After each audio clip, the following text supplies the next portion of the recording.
The small town of Willow Creek was the kind of place where everyone knew everyone. It was a quiet, picturesque community where children played in the streets, neighbors exchanged pleasantries over white picket fences, and crime was something that happened in faraway cities. But on a cold November morning, the town was shaken to its core when the body of 42-year-old Margaret Harlow was discovered in her home. The cause of death was brutal, multiple stab wounds to the chest and neck.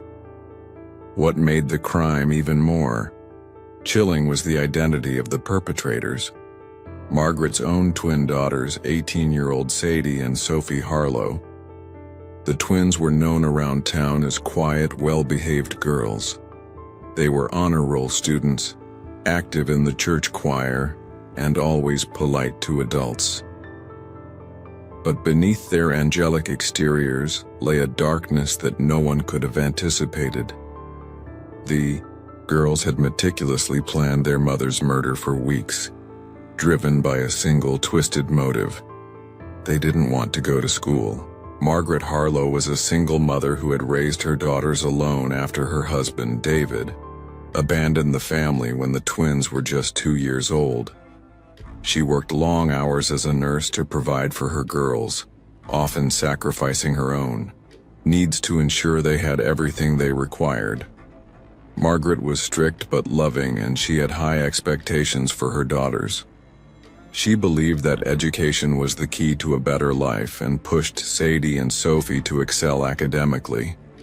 The twins, however, had grown to resent their mother's relentless focus on their studies. They felt suffocated by the pressure to maintain perfect grades and the constant comparisons to each other. Sadie, the more introverted of the two, struggled with anxiety and often felt overshadowed by her outgoing sister. Sophie, on the other hand, was rebellious at heart, but hid it well, knowing that any misstep would disappoint their mother. As the school year progressed, the twins' resentment festered. They began to fantasize about a life free from their mother's control. One evening, as they sat in their shared bedroom, Sophie broached the idea that had been lurking in the back of both their minds. "What if we just got rid of her?" Sophie whispered, her voice barely audible. Sadie's eyes widened in shock, but she didn't protest. Instead, she nodded slowly, a sinister understanding passing between them. Over the next few weeks, the twins meticulously planned their mother's murder. They researched methods online, careful to use incognito mode to avoid leaving a digital trail. They decided on stabbing, believing it would be quick and effective. They also planned to stage the scene to make it look like a break-in, hoping to divert suspicion away from themselves. On the night of the murder, Margaret returned home from a long shift at the hospital, exhausted.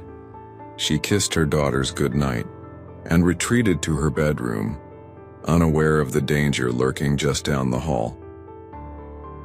The twins waited until the house was silent, then crept into their mother's room, each clutching a kitchen knife. Margaret woke to the sensation of sharp pain in her chest. Her eyes flew open to see her daughters standing over her, their faces eerily calm as they plunged the knives into her body again and again. She tried to scream, but the sound was choked, off by the blood filling her throat. Within minutes, she was dead. The twins worked quickly to stage the scene.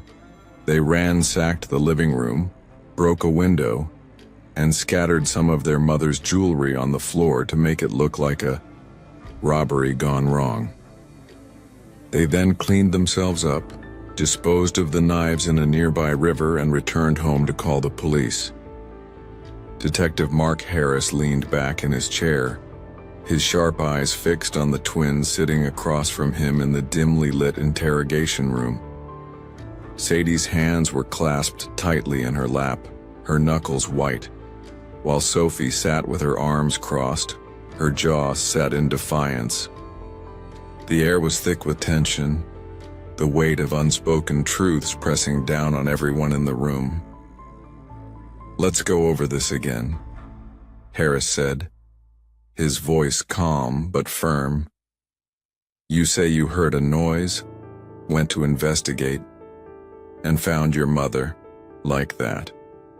But here's the thing, your stories don't add up.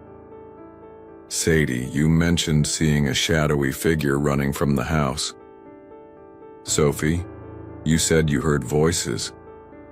Which is it?"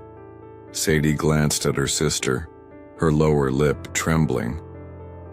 I don't know, it all happened so fast, maybe I was mistaken." Sophie shot her a warning look before turning back to Harris. "We were in shock, Detective. You can't expect us to remember every detail perfectly." Harris nodded slowly, his gaze never leaving theirs. "Fair enough. But here's something else that doesn't add up. The broken window, no signs of forced entry. And the jewelry you claimed was stolen? We found it in a dumpster just a block away. Doesn't seem like something a burglar would do, does it?" The twins exchanged a quick, almost imperceptible glance. Sadie's breathing quickened, and she looked down at her hands, unable to meet Harris's eyes. Sophie, however, remained composed, her expression unreadable. "We don't know anything about that," Sophie said coolly. "Maybe the thief got spooked and dumped it." Harris leaned forward, resting his elbows on the table. "Maybe. Or maybe someone staged the scene to make it look like a break-in. Someone who knew the house well. Someone who had access to your mother's jewelry." Sadie's breath hitched, and she bit her lip to keep it from trembling. Sophie's eyes narrowed slightly, but she said nothing. Harris continued, his tone deliberate. "We also took a look at your internet search history. Interesting stuff. How to stage a break-in. Most effective murder methods. How long does it take to bleed out from a stab wound? Care to explain that?" Sadie's face went pale and she shook her head frantically. That wasn't us. Someone must have used our computer." Sophie remained silent, her jaw clenched, but Harris could see the faintest flicker of doubt in her eyes. He pressed on, his voice steady. "Your teachers also mentioned that you've been under a lot of pressure lately, struggling with grades, feeling overwhelmed. Your mother was strict, wasn't she? Pushed you hard to succeed." Sadie's eyes filled with tears and she looked away, her shoulders shaking. Sophie's composure finally cracked, her voice rising, in anger. "You don't know anything about our lives, you have no idea what it was like." Harris leaned back, his expression unreadable. "Then why don't you tell me?" For a moment the room was silent, the weight of the question hanging in the air. Sadie's tears spilled over and she buried her face in her hands. Sophie stared at the table, her fists clenched, her breathing uneven. The facade was crumbling, and Harris knew it was only a matter of time before the truth came out. The confession sent shockwaves through Willow Creek, a town unaccustomed to such darkness. Neighbors who had once praised the twins for their politeness and academic achievements now whispered in hushed tones, struggling to reconcile the girls. They thought they knew what the cold-blooded killers they had become. The local newspaper ran the story on its front page for weeks, the headline "Twins of Terror" becoming a grim reminder of the tragedy that had unfolded in their quiet community. Psychologists who evaluated Sadie and Sophie delved into their troubled psyches, uncovering a toxic mix of personality disorders and a distorted perception of reality. Sadie, the more sensitive of the two, was diagnosed with severe anxiety and dependent personality traits, her fragile sense of self easily manipulated by her stronger-willed sister. Sophie, on the other hand, exhibited signs of antisocial personality disorder, displaying a chilling lack of empathy and remorse. Together, they had fed off each other's fears and frustrations, their bond twisting into something dark and destructive.